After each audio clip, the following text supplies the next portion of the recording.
Корнер.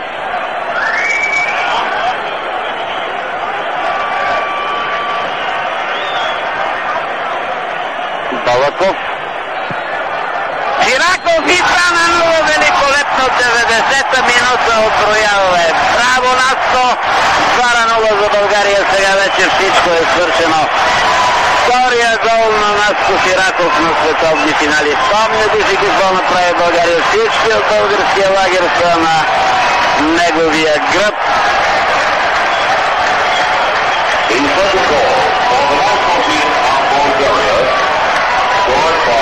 Просто не знам какво да ви кажа. Беше великолепно това изпълнение на Наско Чираков. Балаков сложи топката на неговата глава. Последват техничен удар и 2-0 за България. Вече сигурно минутите са 94.